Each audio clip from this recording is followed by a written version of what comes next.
तो देखिए मौसा यहां पर 12 दे रखा है, तो संख्या जो हमारा होगा वो 12A होगा और 12B होगा। देखिए जो भी नंबर्स होता है वो मौसा का कोई ना कोई मल्टीपल ही होता है। जैसे अगर मौसा संख्या का 12 है तो पक्का संख्या 12 से कटने वाला ही होगा। तो पहली संख्या को हमने 12A कहा, दूसरी को 12B कहा। आपकी इच्छा 12x 12y भी मान सकते हो, 12p 12q भी मान सकते हो। ये दोनों संख्या हो गया। सवाल कहता है कि इसका गुणनफल 2160 दे रखा है, तो आप गुणा करिए इसको, 12a और 12b को गुणा करिए, तो गुणनफल कितना दे रखा है आपका 2160 दे रखा है।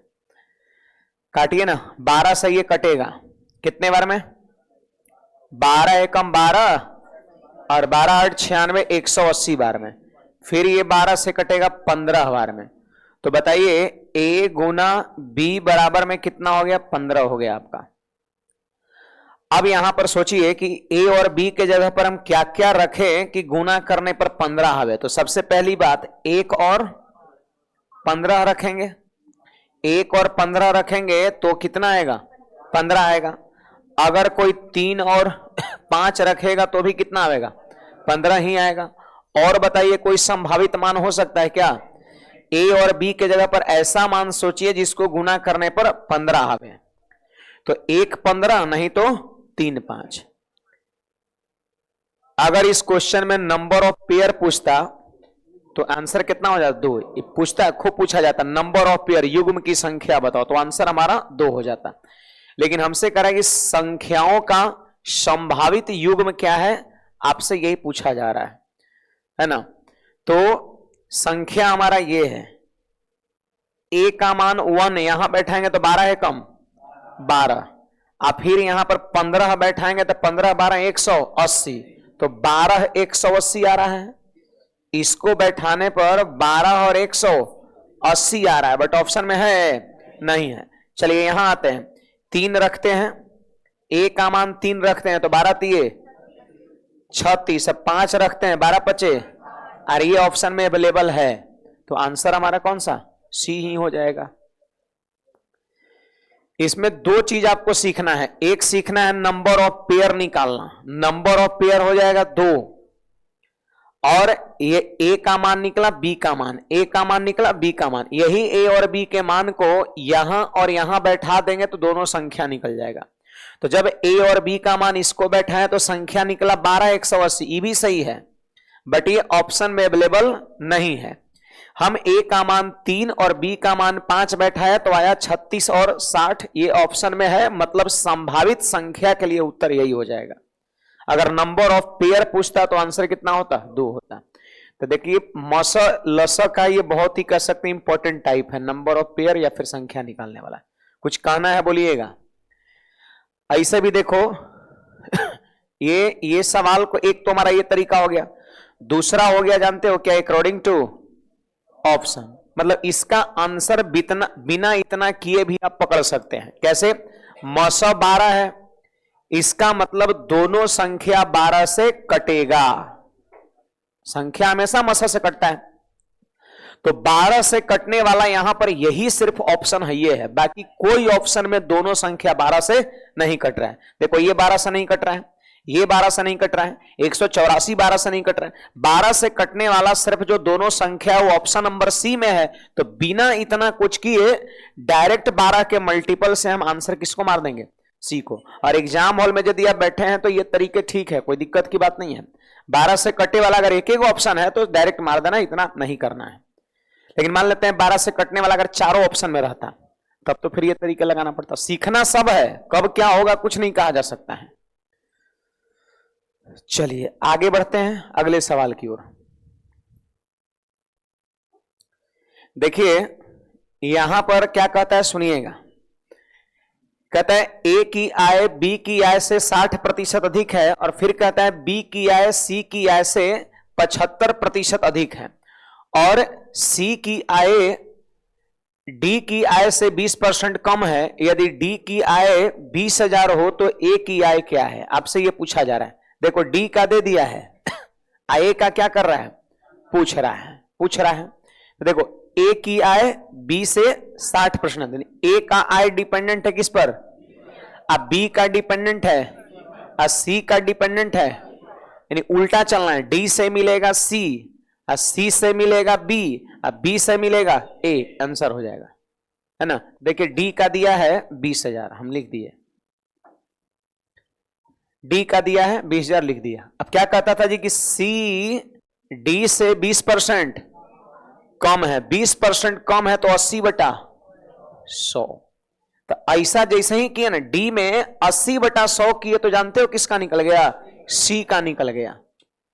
अब सी के मदद से बी निकलेगा, कहता है बी सी से 75%, तो 75% ज्यादा है तो 175/100, तो हम पहुंच गए बी तक, बी तक पहुंच गए। अब कहता है ए बी से 60% ज्यादा है तो फिर कर देंगे 160/100, ऐसा कर देंगे तो ए निकल जाएगा। डी से सी निकला, फिर बी निकला और फिर ए निकला, अब काट दो, आंसर हो जाएगा। इसी को तो बस काटना है, तो काटिए ना, इसको काटिए 4/5, 25 से 7 बार में, 25 से 4 बार में, 20 से कटेगा 8 बार में और 20 से 5 बार में। आइए ना, 5 चौके 20, अब 20 पंचे 100 से 2 जीरो खत्म, यही ना, नीचे सब कट गया। अब देखिए 8 सते 56, 56 दूना 112, 112 को 4 से गुणा करेंगे तो 448, पर क्या जीरो, 2 जीरो, यही आंसर हो जाए, कहीं पर होगा, देखिए ना 44,800। तो ये जानते हैं, ये जो क्वेश्चन है ना, ये एकदम सीक्वेंस में है, ए से बी डिपेंडेंट है, बी से सी, सी से डी, ये लगातार है। तो डी का दिया है तो लिख लीजिए, और डी से फिर लिख लीजिए सी, या सी से फिर लिख लीजिए बी, या बी से लिख लीजिए फिर ए, बस एक साथ गुणा में लिख देना है। फिर से एक बार हम बोल दे रहे हैं, लास्ट वाला लाइन पढ़िए, कह रहा है सी का इनकम डी से 20% कम है, तो डी का इनकम अपने आप में 100%, अब 20% कम है तो कितना होगा, 80/, कम है तो 100 में से घटा के गुणा करिए, और ज्यादा है तो 100 में बढ़ा के गुणा करिए, तो डी में इससे गुणा किए तो सी निकल गया।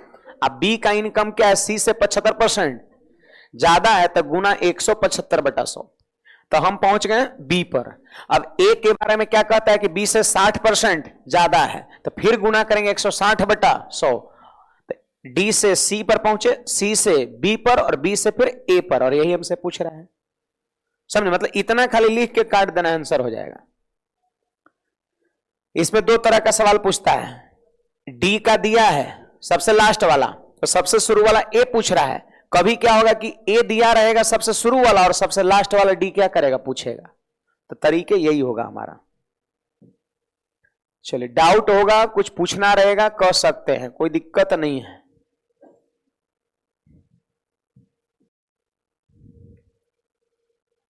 गजब ही सब काम किया है जी, उल्टा पलटा लोग। देखिए 2 संख्याएं 4, 5 के अनुपात में है, ठीक ना।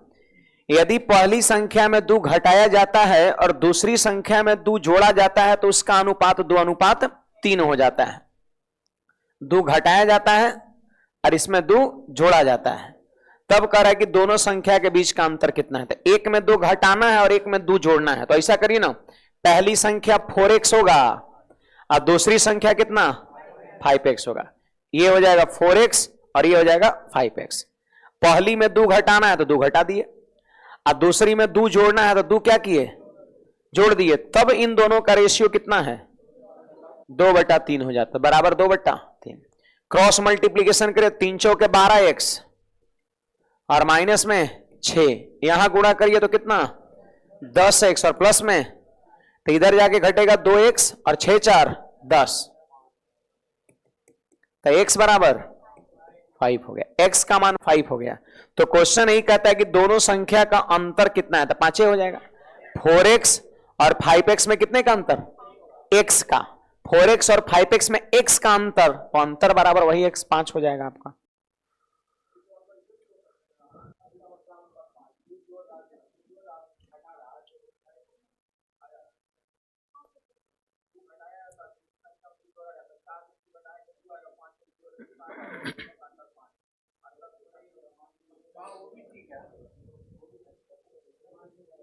फिर से बोलिए।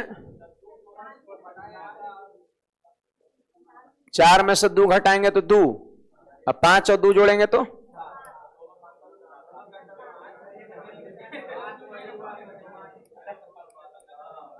नहीं, गलत तरीका है कि सही कैसे होगा?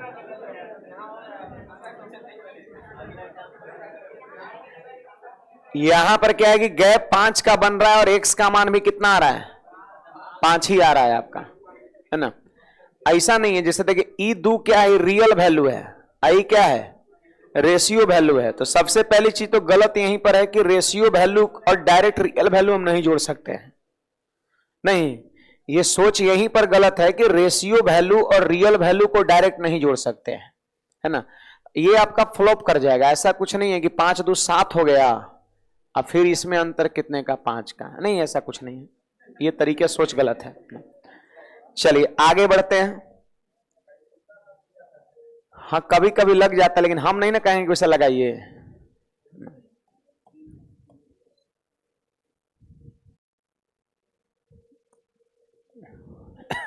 देखिए जी, 2916 का वर्गमूल 54, ये आपको निकालने का जरूरत नहीं है, दिया हुआ है, ठीक ना? तो अगर डेसिमल को आप इग्नोर करते हैं तो यहां भी 2916 है, यहां भी 2916 है, यहां भी 2916 है, यहां भी 2916 है। सिर्फ डेसिमल का थोड़ा खेल है, कोई बात नहीं। 2916 का वर्गमूल 54, तो बोलिए ये 2916 का वर्गमूल कितना? 54। लेकिन डेसिमल कई अंक के पहले है? 2 अंक के पहले। रूट के अंदर में 2 अंक के पहले डेसिमल है, जब बाहर निकलेगा तो 1 अंक के पहले डेसिमल हो जाएगा। ऐसा होता है, रूट के अंदर से जब बाहर निकलेगा तो वर्गमूल सीधे आधा अंक के पहले हो जाता है। मतलब अगर ऐसे यहां 2 अंक के पहले है तो बाहर निकलेगा तो 2 का आधा 1 अंक के पहले हो जाएगा, यानी 5.4 उसकी वैल्यूज हो जाएगा। अगर हम बात इसका करें तो 2916 का वर्गमूल 54, लेकिन है कई अंक के पहले? तो 4 का आधा 2 अंक के पहले डेसिमल होगा, यानी पॉइंट का हो जाएगा 54 हो जाएगा। नहीं हो जाएगा जी? अच्छा, यहां गिनिए कई अंक के पहले? तो 6 का आधा 3 अंक, 54 में 3 अंक के पहले डेसिमल बैठाना, डेसिमल 054, यानी इसका मान इतना हो जाएगा। यहां देख लो अंदर में 8 अंक के पहले डेसिमल, जब वर्गमूल करेंगे तो 4 अंक के पहले डेसिमल, यानी 0.0054, यानी इसका वर्गमूल इतना हो गया, इसका वर्गमूल इतना, इसका वर्गमूल इतना, इसका वर्गमूल इतना, और सबको क्या करना है? बीच में साइन प्लस है, यानी जोड़ना है। देखिए पॉइंट को एकदम सामने लिखिए आप, पॉइंट को एकदम लिखना है सामने और फिर सबको जोड़ देना है।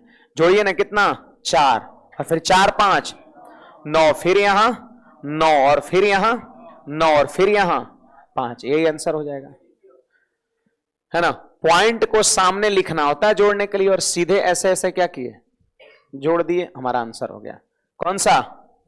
5.9994, ऑप्शन नंबर सी हो जाएगा। हमेशा याद रखना है कि स्क्वायर रूट रहेगा तो आधा अंक के पहले डेसिमल होगा। रूट के अंदर में 8 अंक के पहले डेसिमल है, लेकिन बाहर में 8 का आधा 4। स्क्वायर रूट में आधा अंक के पहले। अगर क्यूब रूट रहता, अगर यहां पे क्यूब रूट रहता तो 1/3 अंक के पहले। अगर अंदर में 3 अंक के पहले तो बाहर में 1 अंक के पहले। अंदर में अगर 6 अंक के पहले तो 6 का 1/3 2, बाहर में 2 अंक के पहले। अगर अंदर में 9 अंक के पहले तो उसका 1/3 3, बाहर में 3 अंक के पहले डेसिमल। ये सब ध्यान रखना है। चलिए हमारा ये नेक्स्ट यही है, नेक्स्ट क्वेश्चन हमारा 5 नंबर। देखो जी क्या कहता है, कहता है एक कक्षा के 17 विद्यार्थियों का औसत कितना है? 56 आपका है। 17 लोग का औसत 56 है। कहता 3 नए विद्यार्थी, इसका भार क्रमशः 57, 62 और 68 है, शामिल हो जाता है, तो कक्षा के विद्यार्थियों का नया औसत भार कितना हो जाता है? तो एक बात बताइए जी, पहले से कै लोग था? एवरेज कितना था? 56 था। अब बाद में 3 गो आ गया तो कै लोग हो गया? 17 और 3 20 लोग हो गया। तब कहता है कितना कितना वजन का आया वो भी दिया हुआ है। तब कहता है पूरे कक्षा यानी 20 लोग का नया औसत कितना होगा? तो देखिए एक तो तरीका होगा 56 गुना 17 करेंगे या प्लस में इतना इतना इतना 20 से भाग कर देंगे। थोड़ा सा वो गुना हो जा रहा, नहीं थोड़ा डायरेक्ट सोचिए ना, थोड़ा डायरेक्ट सोचो। एवरेज को हमने यहां 56 मान लिया, आप बताइए 56 से ही कितना ज्यादा है? क्या बोले आप? है ऐसे होता है, इसलिए तो बोले कह रहे हैं ना कि इन तीनों को जोड़ के 3 से भाग दे के फिर जोड़ दीजिए, नहीं होगा ऐसे ना, है ना? तब तो जानते हैं वहां जाएगा इसका लगभग डबल के आसपास में चल जाएगा वो, है ना? सुनिए, है ना, ये गलत सोचता है इसलिए हम सुन लिए तो टोक दिए, है ना? तो ऐसा नहीं सोचेंगे, मैं जो बता रहा हूं उसको सुनिए ना, डायरेक्ट करना है तो 56 को आप एवरेज मान लीजिए, ठीक ना? अब बताइए 56 से कितना ज्यादा है? ज्यादा कितना है? 1, तो ये हो जाएगा 1। ई कितना ज्यादा है? 6। ई कितना ज्यादा है? 56 से कितना ज्यादा है? 12। 56 एवरेज मान लिया और 56 से देखेंगे कि डाटा जो 3 ठो दिया कितना ज्यादा है। ज्यादा है तो प्लस के साथ लिखेंगे और अगर कम है तो उसको हम माइनस साइन के साथ लिखते, ठीक ना? अब देखिए मतलब 56 से यदि ज्यादा है तो ये जानते हैं 20 लोग में शेयर होगा ये, तो यहां पर हम भाग किससे देंगे? 20 से देंगे, तो 12 6 18 1 और 19 में 20 से भाग देंगे तो कितना हो जाएगा? 19 5 95, 0.95 हो जाएगा आपका। अब 0.95 को इसमें ऐड कर देंगे तो 56.95 ये आंसर हो जाएगा आपका, बी नंबर। ऐसे हम डायरेक्ट सोच सकते हैं, ये जो 56 है तो 56 ही रख देंगे और 56 से ज्यादा है तो +1। अब अगर मान लेते हैं यहां 55 लिखा रहता तो कोई बात नहीं, -1 लिखते। 6 ज्यादा है तो प्लस का 6, 12 ज्यादा है तो प्लस का 12, मतलब 56 से जितना ज्यादा है वो बटेगा किसमें? 20 जन में आपका बटेगा। 20 से डिवाइड किए, अब प्लस में डाटा है इसलिए प्लस कर दिया। अगर सपोज ये माइनस में आता तो फिर 56 में से क्या करते हैं? घटाते। तो ये नया औसत हमारा बनके तैयार हो गया। तो ऐसे करेंगे तो थोड़ा सा क्या होगा, वो गुना नहीं करना पड़ेगा, बेसिक से थोड़ा थोड़ा क्या काफी आसान हो जाएगा ऐसे। देखिए हमारा ये नेक्स्ट क्वेश्चन क्या कहता है जी, सुनिएगा। साधारण ब्याज पर 7.5% प्रति वर्ष की दर से एक निश्चित राशि 5 सही 1/5 वर्ष में 16,950 रुपए हो जाती है ना? दिया हुआ है इतना हो जाती है, इतना हो जाती है, हो जाती है, बन जाती है, मतलब ये क्या दिया है? अमाउंट, मिश्रधन है, ये मिश्रधन ही है। तो आपको नहीं लग रहा है कि आगे का सवाल बनाने के लिए हमको मूलधन चाहिए? आगे पढ़िए तो कह रहा है इतना वर्ष में समान दर तथा समान राशि पर, समान दर मतलब यही वाला रेट, जो वहां प्रिंसिपल आएगा वही वाला, बस टाइम बदल गया, यहां 5.5 वर्ष और यहां 8 सही 1/4 वर्ष में साधारण ब्याज कितना होगा। तो सबसे पहला काम है प्रिंसिपल निकालना। प्रिंसिपल निकल जाएगा, रेट टाइम सब आपके पास है, बड़ा इजीली ऐसा ही निकल जाएगा। अब सोचो प्रिंसिपल कैसे निकालेंगे। आप बताइए प्रिंसिपल कै % होता है अपने आप में? 100% होता है, 100%। मैं आपको बता दूं कि अमाउंट जो होता है ना, अमाउंट जो होता है वो होता है 100 प्लस RT% होता है। देखिए RT% होता है SI, रेट और टाइम को गुणा करते हैं तो क्या हो जाता है? ब्याज। और इस 100 क्या है? मूलधन। मूलधन में जब ब्याज जोड़ देते हैं तो क्या बन जाता है? मिश्रधन। तो याद रखिएगा जब प्रिंसिपल 100% हो तो मिश्रधन होता है मूलधन प्लस ब्याज, ब्याज होता है RT और प्रिंसिपल 100, तो 100 प्लस RT% हो जाएगा। तो चलिए तनी निकालते हैं। देखो तो 100 अब प्लस का रेट कितना? 15/2, 15/2, हाँ टाइम कितना? 11/2, 11/2, ये % हो गया, हुआ ना जी? आता नहीं, देखिए तो मौखिक थोड़ा करिए, मौखिक। देखिए 2 दूना 4 जाके 100 में गुना हुआ 400, अब 15 11 165, तो हो जाएगा 465/4% हो जाएगा। अच्छा 165 है, 565 हो गया। 400 165 प्लस होगा 565/4%, तो मिश्रधन हो गया 565/4% बराबर इतना रुपया दिया हुआ है ना? इतना % बराबर इतना रुपया। तो सुनिए जी 16,950 रुपया मिश्रधन है, जो कि इतना परसेंट के बराबर है, 565/4% के बराबर है। तो इसे डिवाइड किया तो 1% का मान निकल गया, और 100 से गुणा कर दिए तो क्या बन गया, प्रिंसिपल बन गया। हमें लगता है कि इससे ये कटेगा, 3 पर 0 30 बार में कटेगा, नहीं हो जाएगा। 4 जाके गुना हुआ 30 चौके 120, और 120 पर 2 0 बैठेगा तो 12,000, 12,000 प्रिंसिपल निकल के तैयार हो गया।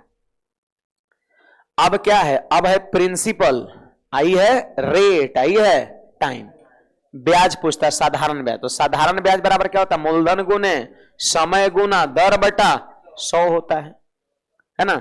एसआई निकल गया, एसआई बराबर होता है मूलधन 12,000 और दर कितना हो गया 7.5 बटा 100, और टाइम कितना हो गया 8 चौके 32 और 1 33/4 हो गया। मूलधन गुना समय गुना दर बटा 100। अब इसी को काट देना है, आपका आंसर हो जाएगा। तो जहां तक देख रहे हैं 2 0 से 2 0 खत्म हो गया, और फिर 4 0 से कटेगा कै बार, 4 से कटेगा कै बार में, 30 बार में।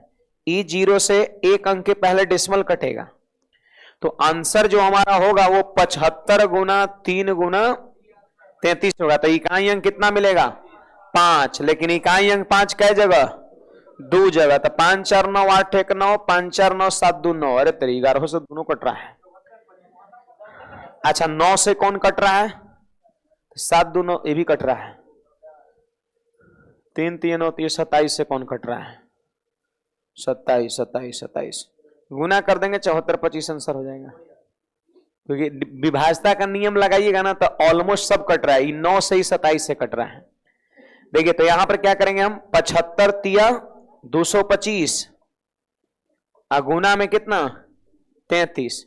तो क्या 33 को 225 से गुना नहीं कर सकते हैं, एकदम मौखिक कर लेंगे।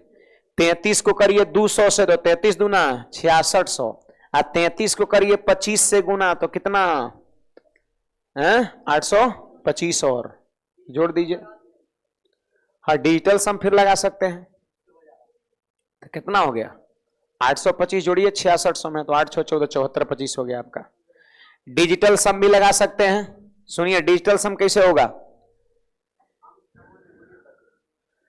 डिजिटल सम यहां पे लगाइए, देखिए 3 3 6 हुआ गुना, यहां 7 5, तो 12 में 9 हटाइए तो 3, गुना में 3, तो 6 3 18 3 54, और डिजिटल सम कितना 0, तो 0 इसका भी आ रहा है 0 इसका भी आ रहा है,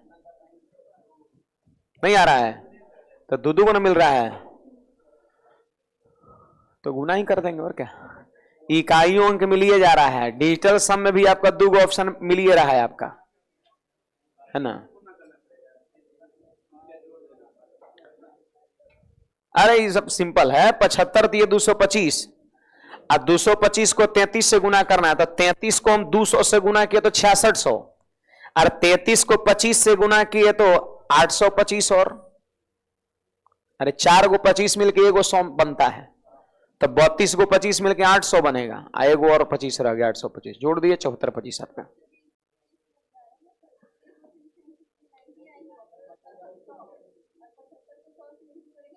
हाँ हाँ हाँ हाँ हाँ सही बात है, हमारा ध्यान न गया सही बात है बिल्कुल। 33 ये कितना हो गया 99, अगर 100 रहता तो होता कितना 7500, 99 है तो 75 से थोड़ा कम, तो 7500 से थोड़ा कम मतलब 74 वाला होगा, एकदम सही बात है ना बात है। हाँ चलो अब आगे बढ़ते हैं, अगर कोई डाउट है तो बोलिएगा इसमें। ई थोड़ा ध्यान रखना है, देखो रेट टाइम थोड़ा टेढ़ा टेढ़ा है, देख रहे हैं सब है उस तरह का, आपका थोड़ा सा कैलकुलेशन मिलेगा, ऐसा नहीं बहुत कुछ हार्ड कैलकुलेशन नहीं है, कैलकुलेशन आसानी है। मिश्रधन याद रखना होता है 100 + RT, रेट टाइम, इसको सॉल्व किए तो आया 565/4% मिश्रधन, जो इतना रुपया है, तो इससे भाग दिए तो 1% का मान निकलेगा। मूलधन निकालना 100 से गुना किए तो आया कितना 12,000, ये मूलधन है। आई क्या है समय, रेट यही वाला लेना है, तब साधारण ब्याज बराबर क्या होता है मूलधन गुने समय गुना दर बटा 100, और वही सॉल्व कर दिया गया है। चलिए आगे बढ़ते हैं, अगले सवाल पे चलते हैं।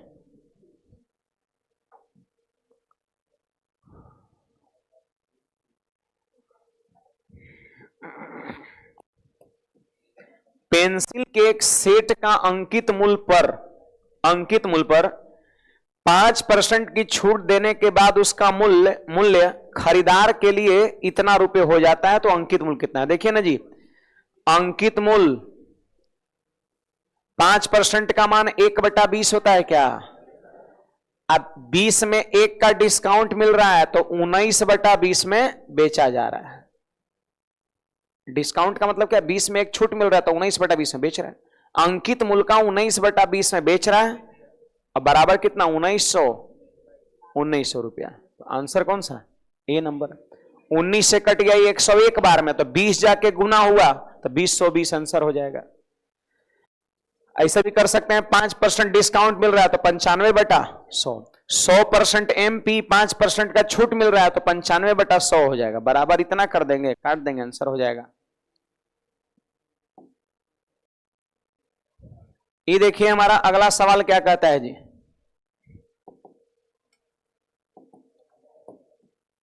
नेक्स्ट क्वेश्चन देखिएगा।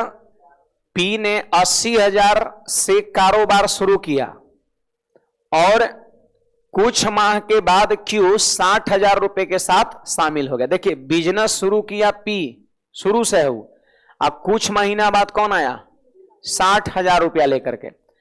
वर्ष के अंत में लाभ इस रेशियो में हुआ, तो करेक्ट Q कितने महीने बाद बिजनेस में शामिल हुआ था? तो आपको पता है पार्टनरशिप में आप पढ़े हैं, लाभ बराबर क्या होता है? पूंजी गुना समय, पूंजी गुना समय, पूंजी गुना समय। लाभ बराबर होता है पूंजी गुना समय होता है। किसी भी पार्टनर्स का अगर प्रॉफिट लिखना है तो देखिए कि उसने कितना पैसा इन्वेस्ट किया है, उसके इन्वेस्टमेंट और कितने समय के लिए किया है, समय को गुना कर देंगे तो लाभ क्या होगा यहां पर निकल जाएगा। सही बात है जी, लाभ बराबर होता है पूंजी गुना समय। तो लिखिए ना, देखिए यहां पर पूंजी में कुछ कॉमन भी है क्या? देखो पूंजी में 4 जीरो आप काट सकते हैं, नहीं तो रेशियो लिखिएगा तो कटिए जाएगा। तो देखिए 8 और उसका पूंजी कितना हो गया? 6 हो गया। ये P का पूंजी और ये हो गया Q का पूंजी।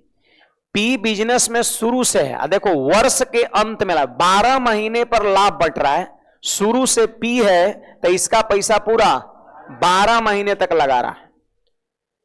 P जो है शुरू से है तो इसका पैसा पूरा 12 महीने तक लगा रहा है, लेकिन Q का पैसा नहीं पता है, तब मान लिए T टाइम के लिए लगा रहा है। तो ये हो गया P का पूंजी गुना समय, P का लाभ और नीचे हो गया Q का लाभ। कितना दिया? 2/1। अब सोल्व कर दीजिए, 2 से 2, 6 से 2 12 और 2 से 2 खत्म, यानी T बराबर कितना? 8 महीना। इसका मतलब ये हुआ, आंसर यहां पे हम 4 मारेंगे। कैसे? इसका मतलब ये हुआ कि Q का पैसा 8 महीना के लिए लगा हुआ था बिजनेस में, 8 महीना के लिए उसका पैसा बिजनेस में था, तो इसका मतलब वो आया कितना लेट से? तो 12 में से 8 घटाएंगे, 12 में से 8 घटाएंगे तो 4 माह क्या होगा आंसर। सवाल कहता है कितना महीना बाद वो आया, बिजनेस में पैसा लगा रहा 8 महीना के लिए, 12 महीने पे लाभ का बंटवारा हो गया, 8 महीना तक उसका पैसा रहा बिजनेस में, तो आया कितना महीना देर से? तो 12 में से ही 8 को क्या करेंगे? घटा देंगे, बराबर 4 आंसर हो जाएगा। वो शुरू के 4 महीना लेट से आया होगा, तब जाके पैसा जो है उसका 8 महीना के लिए उस बिजनेस में लगा रहा।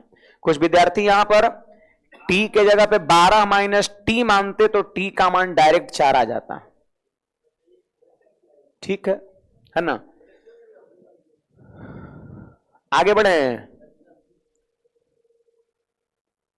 ई क्या है? ये तो रेशियो ही है। देखिए यहां पर क्या कहता है, सुनिएगा। दूध और पानी के 1 लीटर मिश्रण में, टोटल मिक्सचर X है, दूध और पानी का, इसमें दूध और पानी का रेशियो 5:4 है। देखो जी, मिल्क है और ये वाटर है और 5:4 है शुरू में, और टोटल मिक्सचर था X लीटर। जब मिश्रण में 16 लीटर दूध मिलाते हैं, 16 लीटर क्या ऐड किया जा रहा है? दूध।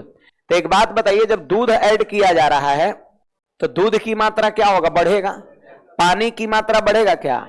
पानी को ना हम मिला रहे हैं और ना ही निकाल रहे हैं, तो पानी का रेशियो ज्यों का त्यों रहेगा। तब कहता है कि रेशियो 9:4 हो जाता है, 9:4 हो जाता है। तो देखिए 16 लीटर दूध मिलाए हैं, पानी नहीं मिलाए हैं और ना ही पानी निकाले हैं, तो पानी का रेशियो क्या होगा? बराबर होगा।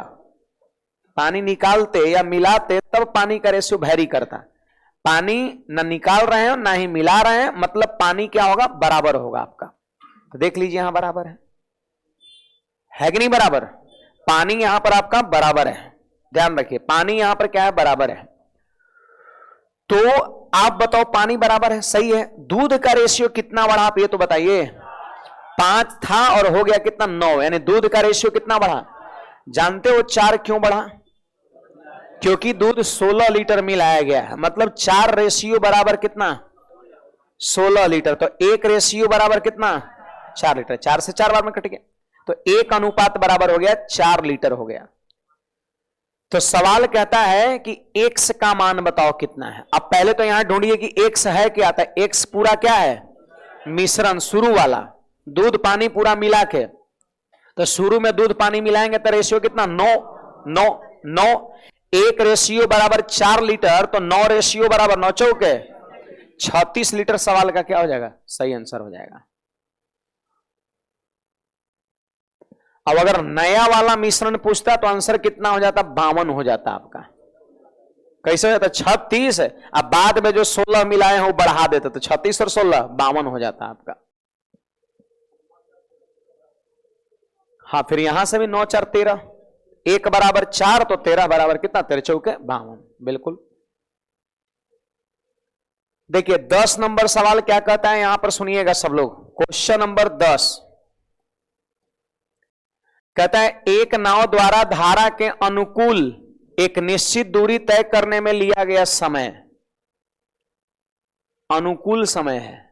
अनुकूल मतलब धारा के दिशा में, धारा के दिशा में लिया गया समय, पढ़िए, धारा के प्रतिकूल समान दूरी तय करने में लिए गए समय का 40% है।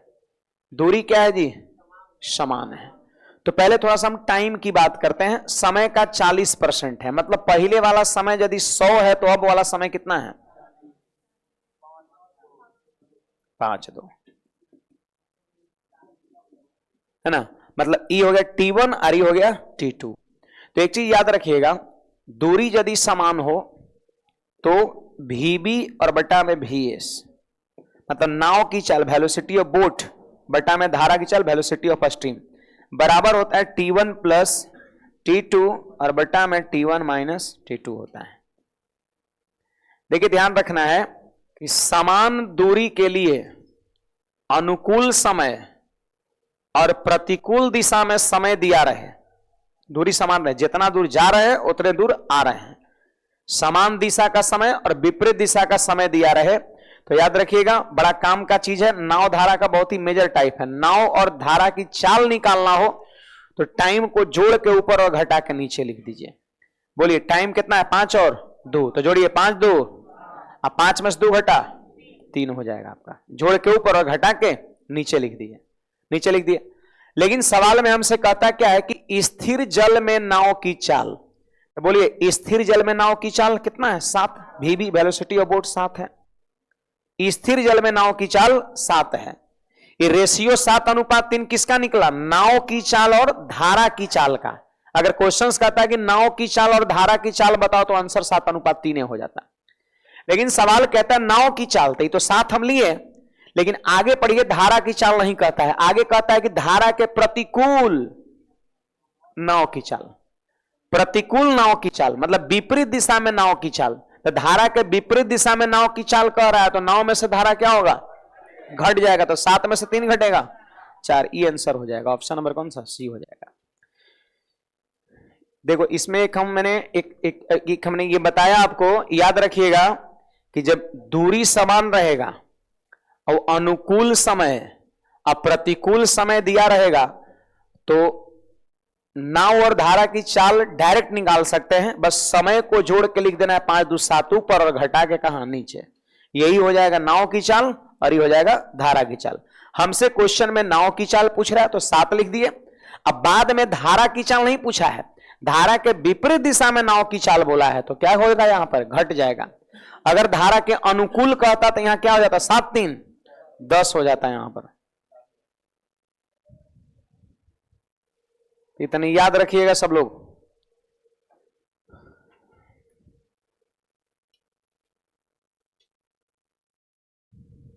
लगता है कि हिस्ट्री ज्योग्राफी ऐसा लिखा हुआ है, नहीं गणित है जी।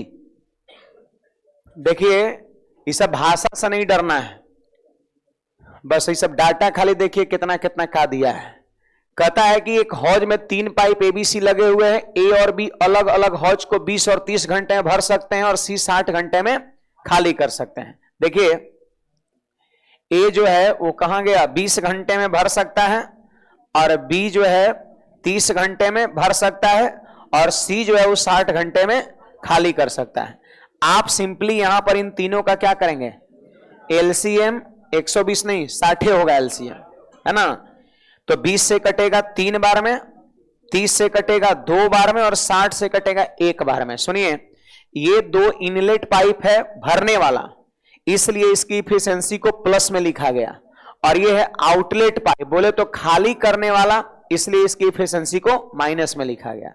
हमेशा याद रखना है कि इनलेट पाइप का इफिशिएंसी जो होता है वो प्लस में होता है, और आउटलेट पाइप की इफिशिएंसी माइनस में होता है। बस ये पहचान के लिए हम लोग साइन का उपयोग करते हैं। प्लस साइन अगर 2 जगह डाल दिए तो आप बिना पढ़े यहां देख के समझ सकते हैं कि ये 2 को भरने वाला है और ये क्या है, खाली करने वाला है। टोटल काम 60 है। अब पढ़ते हैं, यहां तक हो चुका है हमारा।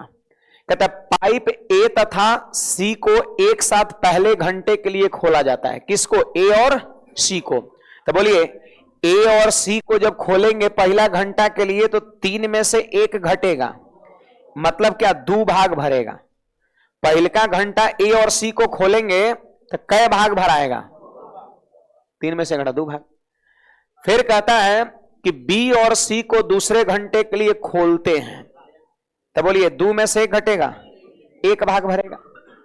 अब फिर कहता है कि दोबारा ए और सी को तीसरे घंटे के लिए फिर ए और सी को खोलते हैं तो 3 में से 1 घटेगा, 2। फिर अल्टरनेट वाला क्वेश्चन हो गया, पहला घंटा ए और सी, दूसरा घंटा बी और सी, फिर तीसरा घंटा ए और सी, फिर चौथा घंटा बी और सी, फिर 5वां घंटा ए और सी। ऐसे आपका है।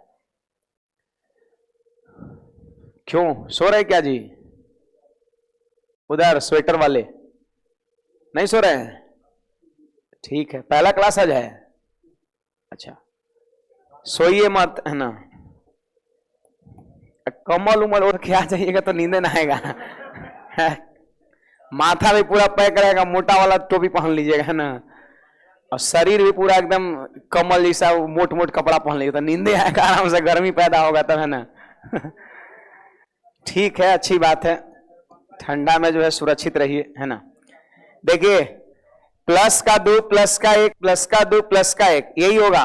2 काम 1 काम 2 काम 1 काम 2 काम 1 काम 2, ये अल्टरनेटली काम हो रहा है। पढ़िए ना, तीसरा घंटा खोया जाता है। इसी प्रकार यह क्रम आगे भी चलता रहता है। तो कह रहे कब तक चलता है, जब तक हौज भर न जाए।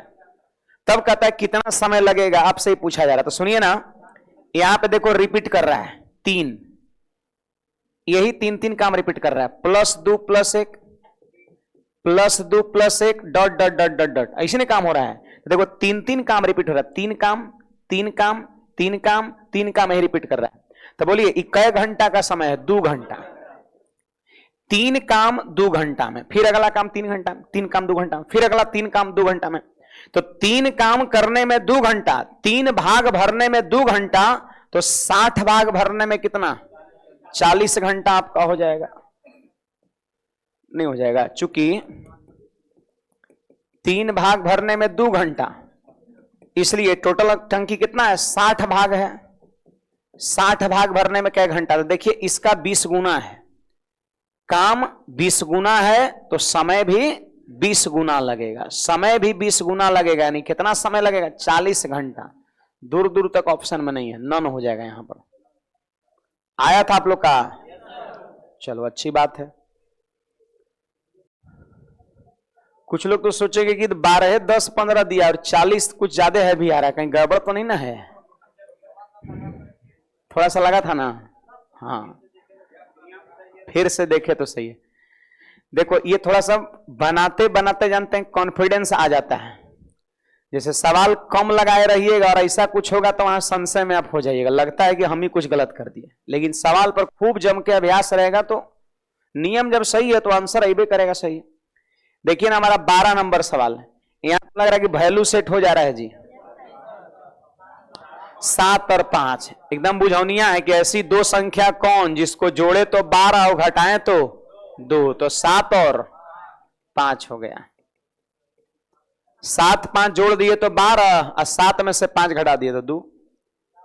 मतलब ऐसे देखो, इसको हम डायरेक्ट सोच सकते हैं क्योंकि उतना बड़ा बड़ा गणित बना ले रहे, क्या नहीं सोचे कितना छोट छोट डाटा इस है, 12 और 2 है, तो ये सब सोचना होगा आपको। अब अगर सपोज नहीं सोच पाते हैं तो फिर ऐसे सोल्व कर लीजिए कि x + y बराबर 12 इक्वेशन 1 और फिर x - y बराबर 2 इक्वेशन नंबर 2 हो गया। अब इन दोनों समीकरण को क्या करेंगे? जोड़ देंगे, तो जोड़ेंगे तो कट जाएगा। 2x बराबर कितना? 14, तो x बराबर 7, x बराबर 7 यहां बैठा दीजिए तो 7 आके घट गया तो y बराबर 5। देखो वही आ गया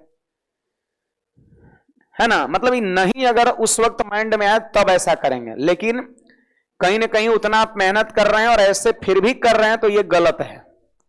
ये बहुत मामूली सा डाटा है, इस सब थोड़ा सा माथा लगाइए ना तो पता चल जाएगा, पकड़ में आ जाएगा क्या क्या होना चाहिए। सब डायरेक्ट सोचिए, समय का बचत होगा। तो x का मान 7 हो गया और y का मान 5 हो गया। अब सीधे बैठा देंगे तो बोलिए 7 पर पावर 4 हो गया और 5 पे पावर 4 हो गया, तो 7 का स्क्वायर 49 का स्क्वायर 2401। इस 7 के पावर 4 है, यानी समझो कि 49 का स्क्वायर है, नहीं हो गया? पावर 4 है तो स्क्वायर का स्क्वायर हो गया, है ना। तो इस 7 का स्क्वायर 49 का स्क्वायर होता है 2401। अब 5 के पावर 4 625 होता है, घटाइए और बोलिए 1776 वाला आंसर हो जाएगा। अच्छा, दो है तो 1776। बड़े आगे खाली एक्स वाई का मान जो आया ना उसको वहां पर सेट कर देना है, आंसर हो जाएगा। चलिए ये क्वेश्चन नंबर 13 है। आप सारे विद्यार्थी ध्यान दीजिए। देखिए जी, आपको ये नियम पता है। देखो बेस इसका कितना है? 5 है, इसका बेस कितना? 5 और 5। आपको पता होनी चाहिए कि जब बेस समान हो और चिन्ह बीच में अगर भाग हो तो पावर घट जाता है ना। और अगर बीच में चिन्ह गुना हो तो पावर जुट जाता है। यानी इतना बराबर हम लिखेंगे बेस में 5। अब देखो शुरू में क्या है? 145 है। अब देखिए इस सब बीच में चिन्ह क्या है? तीनों जगह भाग है, तो इस सब का पावर घटेगा, यानी -95, -16, -32 सबका। ये आपको नियम पता होनी चाहिए कि x के पावर m और भागा अगर x के पावर n हो तो x के पावर होता है m - n। और अगर x के पावर m गुना x के पावर n रहे तो x के पावर m + n होता है। देखिए बेस बराबर भाग में तो पावर क्या होता है? घट जाता है। अब अगर गुना में तो पावर क्या होता है? जुट जाता है। ये घातांक का नियम है, आपको ध्यान रखना है। तो भाग का चिन्ह था बीच में तो सब पौरवा घटा दिए। 145 में से 95 भी घटेगा, 16 भी घटेगा, 32 भी घटेगा। तो बोले 145 में से यदि हम 95 घटाएं तो 50। अब 50 में से 16 घटाएं तो 34 और 34 में से 32 घटाएं तो 2। 5 के पावर 2 सिर्फ हो गया, यानी आंसर हो गया कितना? 25। चलिए आगे बढ़ते हैं। ऑनलाइन वाले विद्यार्थी भी ध्यान देंगे, डाउट वगैरह होगा पूछिएगा, है ना। देखिए हमारा ये सवाल संख्या 14 क्या कहता है, देखिएगा क्वेश्चन नंबर 14। क्वेश्चन नंबर 14 क्या गलत लग रहा है? क्या दिया है? लिपस्टिक। 20t नहीं है 2OT है, थोड़ा सा जीरो लिख दिया नहीं, OT 20t ना। तो क्या समझना है यहां पर? OT। हम भी पहले वही 20 से t समझे, लेकिन फिर सोचे कि तो भुजा है, तो यहां भी तो भुजे होना चाहिए, है ना। यहां पर हमारा नजर पड़ा कि O है, क्या है? IT है, तो होना चाहिए क्या? OT, है ना। आइए ना देखते हैं, पढ़िए एक बार। कुछ कुछ क्या रखा है? निम्नलिखित आकृति में PQ एक मध्य बिंदु O के साथ वृत्त की जीवा है। देखिए भाई, ये जो है ना PQ, वो है जीवा, है ना। PQ जीवा है और ये है मिड पॉइंट है। सुनिएगा, ये मिड पॉइंट है, ये जो है ना ये मिड पॉइंट है। इसको सेंटर हम नहीं कहेंगे, ऐसा नहीं कि केंद्र समझ लेना है वृत्त का। केंद्र कब होता है? जब ये व्यास रहता, जब PQ व्यास रहता और ये मिड पॉइंट रहता, तब इसको हम केंद्र कहते हैं वृत्त का, है ना। ये वृत्त का केंद्र नहीं है, ये जीवा है और उसका ही मध्य बिंदु है, खाली इतना ही कह रहा है, जीवा का ही मध्य बिंदु है। अब फिर देख सकते हैं दो गो जीवा है, एक है PQ और दूसरा है कौन? RS, और दोनों जीवा एक दूसरे को काट रही है, कौन से बिंदु पर? T पर आपका। पढ़िए। तो इसके बाद कहता है कि RT बराबर 8 सेंटीमीटर ये वाला, और TS बराबर कितना है? 4 सेंटीमीटर। तो PQ की लंबाई आपसे पूछता है। मेरी बात को सुनिए, यहां पर एक इसकी, हाँ मैं बता रहा हूं, देखिए इधर, इसकी जानकारी आपको है। जैसे दो जीवा जब एक दूसरे को प्रतिच्छेद करती है, जब दो जीवा एक दूसरे को, देखो, जब दो जीवा एक दूसरे को प्रतिच्छेद करती है तो RT गुना TS बराबर PT गुना TQ आता है। देखिए, PT गुना TQ बराबर RT गुना TS, RT गुना TS। ये एक रिलेशन होता है जो आप सभी को आना चाहिए। जब दो जीवा एक दूसरे को प्रतिच्छेद करेगा, चाहे इंटरनली या फिर एक्सटर्नली, दोनों स्थिति में रिलेशन यही होता है। तो होता है PT गुना TQ बराबर इधर से RT गुना TS। अब देखिए जी, यहां पर PT गुना TQ बराबर कितना हो जाएगा? 8 गुना 4 हो जाएगा। कितना हो जाएगा? 8 गुना 4 हो जाएगा, यही ना आया जी। अच्छा, हमसे पूछता है क्या है? किसकी लंबाई पूछता है? PQ की लंबाई पूछता है। PQ की लंबाई पूछने का मतलब क्या है कि PT प्लस TQ पूछ रहा है। PT अब प्लस में TQ पूछ रहा है, PT प्लस TQ पूछ रहा है। तो जानते हैं, इतनों पर जितना भी हम बोले हैं, पढ़े, इतना पर भी इसका आंसर पकड़ सकते हैं। आपके सामने ऑप्शन है, जैसा ऑप्शन है उसके हिसाब से हम डायरेक्ट यहीं पे पकड़ सकते हैं। गुना करने पर कितना आवे? 32, आज जोड़ने पर कर यहां पर क्या आएगा आपका? तो जैसा कि ऑप्शन है उसके हिसाब से आपका 12 होना चाहिए। 8 4 12 आपका हो जाएगा। बाकी किसी और स्थिति में कोई और ऑप्शन तो यहां पे मिल नहीं सकता है। तो सोचिए, ऐसा हम इसका भी यूज करके बता रहे हैं, है ना, इसका भी यूज करके हम सवाल बता रहे हैं, लेकिन बिना ये वाला कह सकते हैं रिलेशन का यूज किए भी हम सोच सकते हैं, जैसा कि यहां पर ऑप्शन है। मतलब दो संख्या का गुणनफल है 32, अब यही दोनों का आपसे पूछता है योगफल क्या होगा। अब फैक्टर इसका आपके सामने है, तो 8 4 12 ऑप्शन में अवेलेबल है। क्या कुछ और हो सकता है? तनी बताइए। तो इसको काटिए, तो मतलब कुछ तर्क वितर्क सोचिए और इसको गलत तो नहीं ठहराइए। तो ऑप्शन भी यहां पर दिखना चाहिए। ऑप्शन का सहारा हमने लिया है, ऐसे तो हो ही जाएगा। कहिएगा सर 32 है ना, तो इसको 16 गुना 2 मान लीजिए। अब कहिए 16 और 2 18, तो ऑप्शन में 18 है। ऑप्शन के हिसाब से भी आपको गलत ठहराना होगा, तो हमको पता आप ठहरा ही नहीं पाइएगा। 12 एगो है, ये है उसके हिसाब से, है ना। तो ये भी हमारा एक सोच हो सकता है, डायरेक्ट आंसर हो जाएगा, है ना। समझे बात को?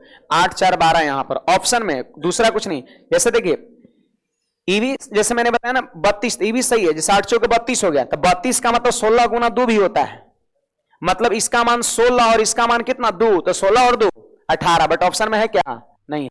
बहुत लोग सोचेंगे सर 8 चौके 32, 8 चौके 32, तब ऐसे भी होता है 32 गुना 1 भी तो होता है, तो जोड़ेंगे तो 32 और 1 33, ऑप्शन में 33 है क्या, ऐसा कुछ नहीं है। तो ऑप्शन के हिसाब से आपका ध्यान सिर्फ इसी पर जाएगा, 8 4 12 पर जाएगा, और 12 हमारा सही जवाब भी होगा, 12 में आंसर आया है। तो एक तरीका हमारा ये हो गया। दूसरा तरीका यहां पर देखिएगा,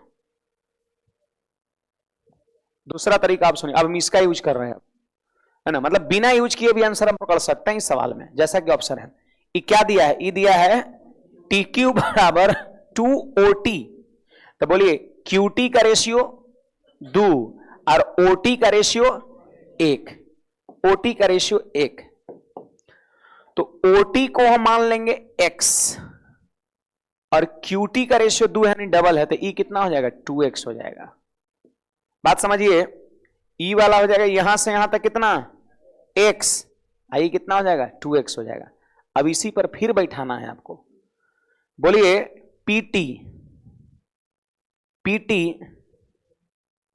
ये PT हो गया, PT, PT मतलब यहां से लेकर के यहां तक,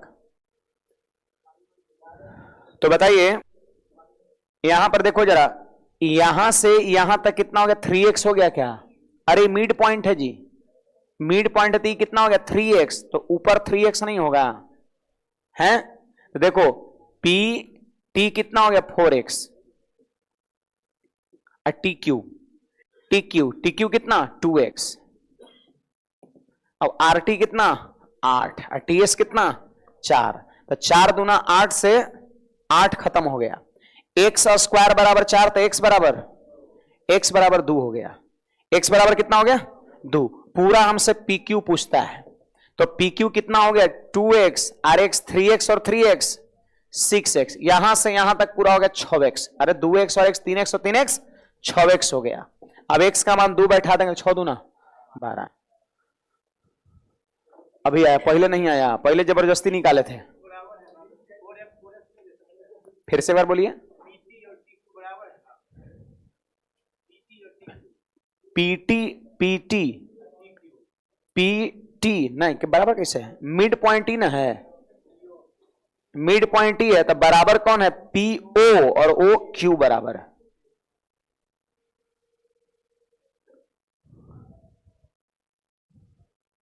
वो ऐसे ही हम देख लिए थे 8 4 12, बाकी कोई फैक्टर में वैसे मिली नहीं, ऑप्शन है उस तरह का था कि नहीं मिल रहा था।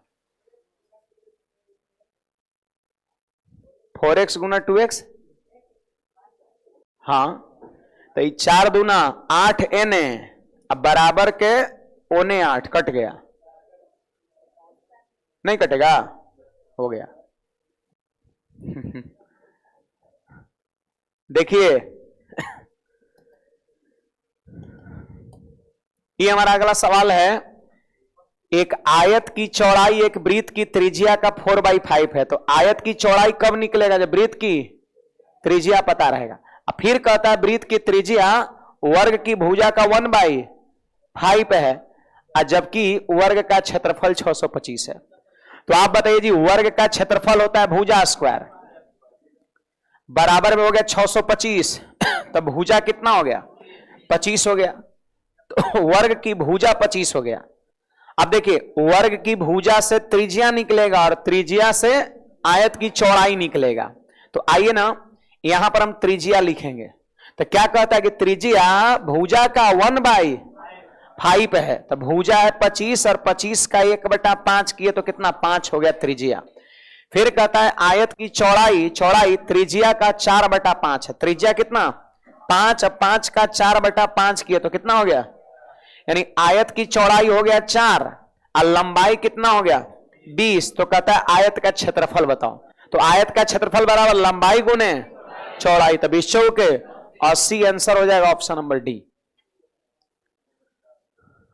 देखिए वर्ग का क्षेत्रफल होता है भुजा स्क्वायर, मतलब भुजा स्क्वायर बराबर 625 और स्क्वायर जगह रूट में वर्ग की भुजा निकल गया 25।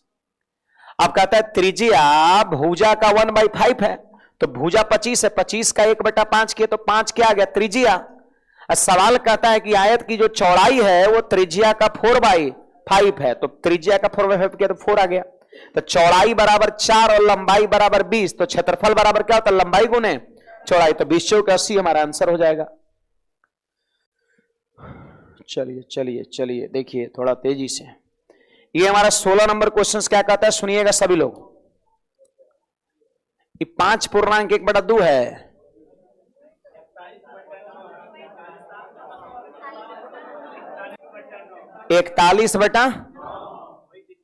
तो कैसे आ गया आपके पेपर में, सही है 41/9। अब 9, 40, 41 ट्रिपलेट होता है ना। देखो ई हो गया, कौशिक बराबर होता है कर्ण बटा लंब होता है, कौशिक बराबर कर्ण बटा लंब, मतलब ये हाइपोटेनियस h है और परपेंडिकुलर p है, तो b बराबर जानते हो कितना होगा 40। 9, 40, 41 ट्रिपलेट नंबर होता है, ये सब ट्रिपलेट याद रखना है। 9, 40, 41 ट्रिपलेट नंबर। ट्रिपलेट नंबर का मतलब होता है समकोण त्रिभुज की तीनों भुजा। क्वेश्चन में अगर 41 दिया हुआ है और 9 दिया हुआ है तो तीसरी भुजा पक्का 40 होगा। और यदि आपको नहीं पता है, अगर आपको b निकालना है तो फिर √h² माइनस p² करना पड़ेगा, तब जाके b निकलेगा, अदरवाइज 9, 40, 41 ध्यान रखना है। अब देखिए जी हमसे करा 5 tan थीटा, तो 5, अब बोलिए tan थीटा बराबर p/b होता है, आता है जी tan बराबर p/b, लंब बटा आधार, तो 5 हो गया। अब बोलो लंब का मान कितना है 9 है और आधार का मान कितना है 40, तो 9/8 हो गया, ऑप्शन नंबर बी हो जाएगा। देखिए इसमें बहुत ज्यादा बनाने का और तरीके हो सकता है, लेकिन ज्यादा और इसको डिफिकल्ट नहीं करना है, सीधे ही सही बना लेना है। जब सिंपल सवाल है तो बहुत ज्यादा कुछ लोग स्टैंडर्ड करने के फेरा में ज्यादा माथा लगाने लगते हैं। सीधा सवाल है, सीधे बना के निकल जाना है। ऐसे बनने के लिए तो और जैसे कौशिक को हम कॉट में बदलेंगे, फिर कॉट को उलट देंगे तो 10 में हो जाएगा, लेकिन क्या जरूरत है उतना माथा लगाने का। देखिए जी हाइट एंड डिस्टेंस का क्वेश्चन है। कहता है 2 खंभे के बीच का अंतर a है और कहता है एक की ऊंचाई दूसरे की 3 गुनी है, तो एगो खंभा छोटा बनाना है और एगो बड़ा बनाना है। अब छोटा एगो बनाया दूसरा बड़े बनेगा, है ना, ऐसे है ना। फिर कह रहे छोटे वाले खंभे की ऊंचाई कितना है, तो इसकी ऊंचाई को हम h कह दिए, छोटका खंभा की ऊंचाई को h कह दिए, तो बड़ा वाला 3 गुना है तो कितना होगा 3h। फिर कहता है दोनों खंभा का अंतर a है, इसका अर्थ दोनों खंभा के बीच का दूरी a है ना। अंतर का अर्थ है यहां पर दूरी देना, तो यहां से यहां तक का अंतर a दे रखा है, मतलब दूरी a दे रखा है। फिर कहता है इनके आधार को जोड़ने वाले मध्य बिंदु से एक प्रेक्षक देखता है कि दोनों खंभा के शीर्ष का उन्नयन कोण पूरक है। बात समझिए, यहां पर मिड पॉइंट है, जब ये मिड पॉइंट है तो यहां से रहता तब फॉर्मूला लगता है, मिड पॉइंट से तो फॉर्मूला नहीं लगता है √AB, तो यहां से फॉर्मूला नहीं लगेगा। देखो ई मिड पॉइंट है तो बता है ई भी a/2 हो जाएगा और ई भी a/, जब ये मिड पॉइंट पूरा a है, मिड पॉइंट है तो a/2। अब यहां से जब यहां देखते हैं, इस खंबे के शीर्ष देखते हैं तो ये उन्नयन कोण बना। अब फिर यहां से इस वाले खंबा को शीर्ष देखते हैं तो ये उन्नयन कोण बना। और सवाल क्या कहता है कि कहना है कि उन्नयन कोण क्या है, पूरक कोण जानते हैं, कॉम्प्लीमेंट्री एंगल, वैसा दो कोण जिसका सम 90 डिग्री हो उसको कहते हैं पूरक। तो अगर पूरक कोण कह दिया है, इसका मतलब हुआ कि एगो कोण अगर थीटा है तो दूसरा कितना होगा 90 माइनस थीटा। अगर ये दूगो कोण पूरक है मतलब दोनों का सम 90 होगा। आप चाहे तो थीटा और 90 माइनस थीटा को जोड़ के देख लीजिए 90 हो जाएगा। जोड़िएगा तो plus theta minus theta cut जाएगा, 90 हो जाएगा। तो दो गो कोण यदि पूरक है तो एगो थीटा तो दूसरा 90 माइनस थीटा। अब अगर सम पूरक रहेगा तो एगो थीटा तो दूसरा 180 माइनस थीटा। अब जानते हो यहां पर मजबूरी है tan लगाना। यहां पर रेशियो मेथड लगेगा जो हम अक्सर बताते हैं आपको, वो तब लगेगा जब 30 डिग्री 60 डिग्री, कल भी एक सवाल था 45 डिग्री दिया रहेगा तब लगेगा, यहां पे नहीं लगेगा। तो चलो tan लगाते हैं। h का मान हमारा निकालना मकसद है, छोटका खंभा की ऊंचाई। तो बोलिए जी tan बराबर क्या होता है? देखो tan एंगल क्या है, एंगल क्या है 90 माइनस थीटा। तो tan बराबर होता है लंब बटा आधार, तो हो जाएगा h, अब बटा में हो जाएगा a/2। अब देखिए जी h बराबर क्या हो गया, अच्छा ठीक है इतना रख दिए। फिर सुनिएगा इसके बाद ये हो गया एक नंबर, एक नंबर। अब इधर आइए, फिर tan थीटा लगाइए, फिर tan थीटा लगाइए, तो 3h/a/2, a/2 आपका, ठीक ना जी। ए के फॉर्म में है ना ऑप्शन, हाँ हो ही गया, ये 2 नंबर हो गया। एक बार इधर से tan लगा इस वाले ट्रायंगल में तो tan 90 माइनस लंब बटा आधार, और फिर इधर लगा तो लंब बटा आधार। अब कर दिए दोनों को, जानते हो क्या कर दिए, गुना कर दिए, गुना कर दिए। कहेगा फायदा क्या गुना करने से, बिना फायदा का तो काम नहीं करते हैं आप। तो देखिए आसान है, tan 90 माइनस थीटा बराबर होता है cot थीटा, और जब गुना करेंगे तो cot इंटू tan बराबर, cot इंटू tan बराबर 1 हो जाएगा, cot इंटू tan बराबर 1 हो जाएगा। इधर लिखते हैं, हम गुना कर रहे हैं तो ये दोनों गुना होगा तो इधर हो जाएगा 1 बराबर, इधर गुना करिए तो देखो 3h, h गुना होगा तो क्या होगा 3h square, 3h square. a/2 और a/2 नीचवा में गुना होगा तो a square by 4, a square by 4, a square by 4, तो 4 कहां जाएगा, ऊपर चला गया आपका। तो बताइए जी हमको h का मान निकालना है, तो h स्क्वायर बराबर क्या होगा, तो देखिए a स्क्वायर ऊपर जाएगा, 4 गुना 3 कहां उतरेगा, 4 गुना 3 कहां उतरेगा, नीचे 3। अब हमसे h का मान पूछता है, h का मान पूछता है तो स्क्वायर जाएगा रूट में तो क्या हो जाएगा a, 4 का वर्गमूल 2, 3 पर रूट चढ़ जाएगा तो a/2 रूट 3 कहीं पर होगा, ऑप्शन नंबर डी हो जाएगा आपका। थोड़ा सा इसमें काम करना है, बहुत ज्यादा भी नहीं करना है। हाँ 10th का याद आ गया। इसमें जानते हो एक फॉर्मूला लगता है √AB, लेकिन वो जानते हैं कब लगता है, जब इसके आधार से वहां कहता, इसके आधार से यहां कहता ना, अवनयन कोण पूरक, तो डायरेक्ट तुरंत सवाल बन जाता √AB फॉर्मूला से। लेकिन यहां पर ऐसा कुछ नहीं कह रहा था, बीच वाला बिंदु से कोण बनाना है। अब अगर ऐसे बना था, इसी सवाल पूछा जाता है इसके आधार से वहां कोण बनाना है, और इसके आधार से अगर यहां कोण बनाना रहता तो एक फॉर्मूला आता है √AB, उससे हो जाता, लेकिन वैसा नहीं कह रहा है, इसलिए हमको ही करना पड़ा। गुना किए tan 90 माइनस थीटा बराबर cot थीटा, और cot थीटा और tan थीटा का गुणनफल 1 होता है, cot इंटू tan बराबर 1, cot इंटू tan बराबर 1, 1 हो गया। h ऊपर में h, 3h गुना करिए 3h स्क्वायर, और नीचे a/2 और a/2 गुना करिए तो a स्क्वायर बाई 4, 4 कहां चला गया, ऊपर। हमसे h का मान पूछता है तो h स्क्वायर बराबर a स्क्वायर ऊपर और 4 गुना 3 नीचे। अब h का मान पूछता है तो स्क्वायर जाएगा रूट में, तो हो जाएगा a, 4 का वर्गमूल 2 और 3 रह जाएगा रूट में, तो a/2 √3 यही h का मान हो जाएगा।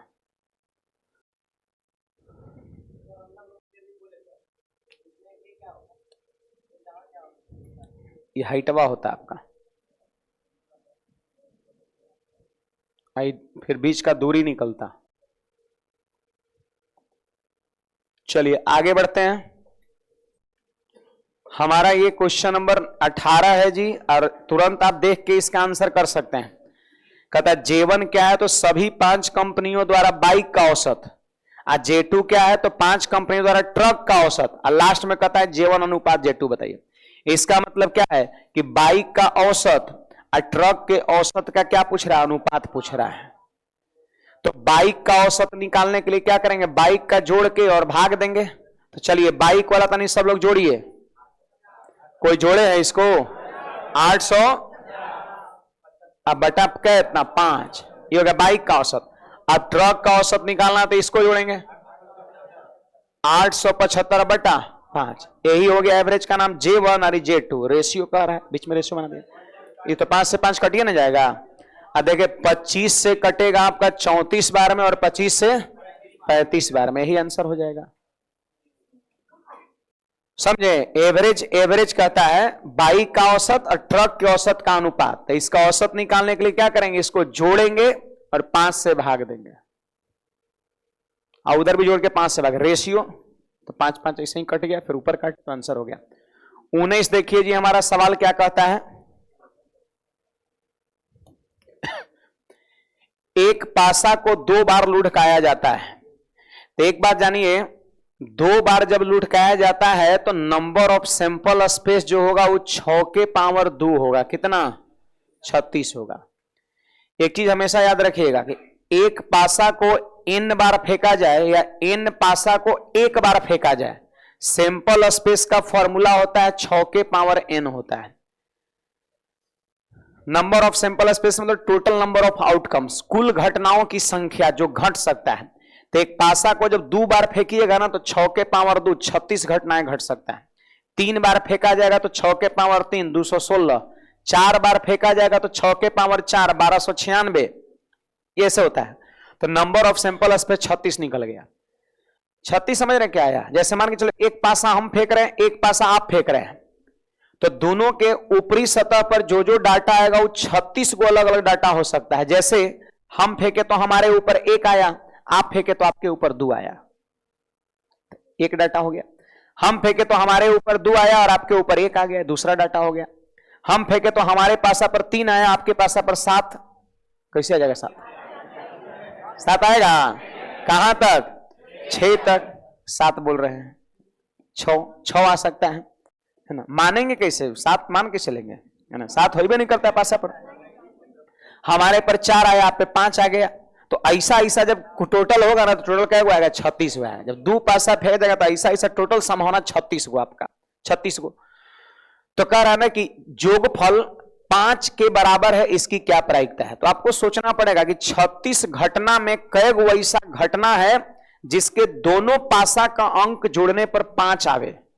तो सोचिए क्या क्या हो सकता है, हमारा 1 आप पे 4, हमारा 2 आप पे 3, 2 3 5, अब उलट दीजिए इसको, 4 1 और 3 2।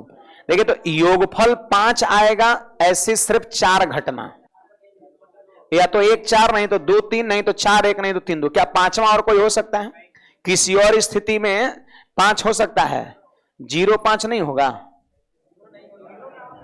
तो पासा पे 0 होता है, नहीं होता, मतलब जो होता है उसी के अनुसार आपको करना है। तो सिर्फ 4 ही ऐसा इवेंट्स है जिसको जोड़ने पर 5 आता है। अब कहता है कि प्रायिकता बताइए, तो प्रायिकता बराबर क्या होता है, number of events upon number of sample space. याद रखना है फॉर्मूला, प्रायिकता बराबर number of events upon number of sample space. तो बोलिए इवेंट्स कै गो, 4 गो। इवेंट्स का मतलब सवाल जिसके बारे में करे, योगफल 5, तो योगफल 5 चार जगह आएगा, तो 4 ऊपर और सैंपल स्पेस तो टोटल कितना 36, 1 बटा, आंसर हो गया 36 को टोटल घटना घटेगा जब 2 गो पासा फेंकेंगे तब। 3 गो फेंकेंगे तो 6 के पावर 3, 4 गो फेंकेंगे 6 के पावर 4, 1 गो फेंकेंगे 6 के पावर 1। अब कई गो 36 में कई घटना ऐसा है जिसको जोड़ने पर 5 आता है, तो सिर्फ 4 गो, तो प्रायिकता हो जाएगा 4 और बटा 36 काट देंगे 1 बटा 9 हो जाएगा। आगे इसके बाद बढ़ते हैं, ध्यान दीजिएगा सब लोग। देखो जी बढ़िया सवाल है, छोटा है बढ़िया है ना। सुनिए इस सवाल को थोड़ा सा सोचिएगा, थोड़ा माथा लगाइएगा तो सवाल बड़ा आसानी से ऐसा ही हो जा रहा है। सुनिए कैसे, 6 अंकों की सबसे बड़ी संख्या 198 से विभाज्य है ना। तो 198 तो थोड़ा संख्या बड़ा है, आप 198 को फैक्टर करो। जैसे देखिए हमें लगता है 99 का ही डबल है, 99 का डबल है ना, 99 का डबल है। तो जैसे 99 में क्या जानते हैं कि जो 11 से कटता है, 9 से कटता है, वो किससे कटेगा? 99 से कटेगा, है ना। तो 3 गुना 6 गुना 11, देखो तो हो रहा है क्या? हो गया ना, एकदम हो रहा है आपका, है ना। ये हो जाएगा 6 3 18 गुना 11 198 हो गया। मतलब ये हुआ कि अब कहिएगा 6 भी आप काहे लिखे, तो थोड़ा हम ऑप्शनों में देख रहे हैं कि ऑप्शनों में हर चीज दिया हुआ है ना। तो इसका मतलब ये हुआ, इसका मतलब हमको समझ में आ रहा है कि 198 से वही संख्या कटेगा जो 11 से कटेगा, 6 से कटेगा और 3 से कटेगा, वो 198 से कट जाएगा। सही बात है। जो संख्या 11 से कट रहा है, 6 से कट रहा है और 3 से कट रहा है, वही कटेगा किससे? 198 से कटेगा। इतना बात सही है? तब हो गया। कहता 6 अंकों की सबसे बड़ी संख्या 198 से विभाज्य है, यानी 6 अंक की एक बड़ी से बड़ी संख्या है। तो ऐसा नहीं कि 9 9 9 9 9 सोच लेना है, इसके बारे में थोड़ी ना कह रहा है। ये 198 से कटेगा, अरे ये क्या है? सम संख्या। आई क्या है? कटेगा? नहीं कटेगा। लेकिन जो भी कटेगा वो 6 अंक में बड़ा से बड़ा ही लेना है। जहां तक हमें लग रहा है, हाँ, ई कट जाएगा आपका, ई कट जाएगा, है ना। खैर इसकी जरूरत नहीं है, इसकी जरूरत यहां पर नहीं है। जो तरीके हम बता रहे हैं इसकी जरूरत नहीं है ना। बस आप इतना समझिए कि 6 अंक की एगो बड़ी से बड़ी संख्या है जो 198 से कट रहा है, मतलब 3 6 11 से कट रहा है। अब सवाल कहता है, मतलब समझिए कोई संख्या है जो 3 से 6 से 11 से कट रहा है। कहता है कि अंकों को पुनर्व्यवस्थित किया जाता है तो संख्या विभाज्य होगी। पुनर्व्यवस्थित मतलब क्या होता है कि फिर से एक बार अरेंज करना। अब दोबारा व्यवस्थित करने का मतलब है कि कोई भी अंक को इधर उधर कर देना है, कोई भी अंक को इधर उधर आपका कर देना है। तब कहता है कि हमेशा किससे कटेगा? 3 से, 6 से, 7 से, 2 से। तो सुनिए, जब अंक को पुनर्व्यवस्थित जब किया जाएगा ना, अंक जब इधर उधर हो जाएगा, सुनिए ना, सुनिए ना, अंक जब एने ओने हो जाएगा, तब देखिए इन नियम आपको इस सब का पहचानिए। 11 का नियम क्या होता है विभाजता का? कि अल्टरनेट डिजिट के योगफल का अंतर 0 या 11 का गुणज होना चाहिए। 6 का नियम क्या होता है? कि जो 3 से कटे और 2 से कटे, 2 से कटे तब 6 से कटेगा। 3 का नियम क्या है? कि अंकों का योगफल, तो आप अंकों का योगफल 3 से कटना चाहिए। तो आपको एक बात लग रहा होगा कि अंक को हम पुनर्व्यवस्थित करने का मतलब क्या है? कि कोई भी अंक को कहीं भी रख सकते हैं। तो कहीं भी अगर अंक को यहां से उठा के यहां कर दे, यहां कर दे, कहीं भी अंक को अगर उठा पटक करेंगे तो जोगफल जो होगा वो क्या होगा? हर स्थिति में बराबरे होगा। हर स्थिति में क्या होगा? जोगफल बराबरे होगा। लेकिन अगर अंक को इधर उधर करिएगा तो हो सकता है 11 से ना कटे। जैसे फॉर एग्जाम्पल अगर 3 5 3 3 5 3 ऐसे दिया हुआ है, तो कितना हुआ? 3 5 8 3 11, 3 5 8 3 11, अंतर कितना हुआ? 0, मतलब 11 से कट रहा है। लेकिन इसको थोड़ा इधर उधर करके देखिए, 11 से नहीं कटेगा, क्योंकि जब अव्यवस्थित हो 11 से नहीं कटेगा। आज 6 से भी नहीं कटेगा। 6 से कटने का मतलब 2 से भी कटना चाहिए। हो सकता है जब पुनर्व्यवस्थित करेंगे तो इकाई स्थान पर ऑड नंबर आ जाए, तो इकाई स्थान पर ऑड नंबर आ जाएगा तो 2 से कटेगा, और 2 से नहीं कटेगा तो 6 से भी नहीं कटेगा। लेकिन 3 का नियम क्या कहता है? कि अंकों का योगफल 3 से कटना चाहिए। पहले भी अंकों का योगफल 3 से कटेगा, और जब अंक को हम इधर उधर कर देंगे तो भी अंकों का योगफल तो वही ना आएगा। ये अंकवा को अब कितनों इधर उधर करिए, जोड़ने पर तो 3 से अगर शुरू में कट रहा था तो बाद में भी तो कटबे करेगा आपका। सही बात है। तो इसीलिए इसका आंसर क्या हो जाएगा? 3 हो जाएगा। बस इतने सोचना है इस सवाल में, ज्यादा कुछ नहीं करना है। गर्ल्स लोग पहले निकलेंगे। फिलहाल आज की सेवा यहीं तक। सवाल ही छोटा सा बहुत बढ़िया था, ये सोचने वाला सवाल था ये।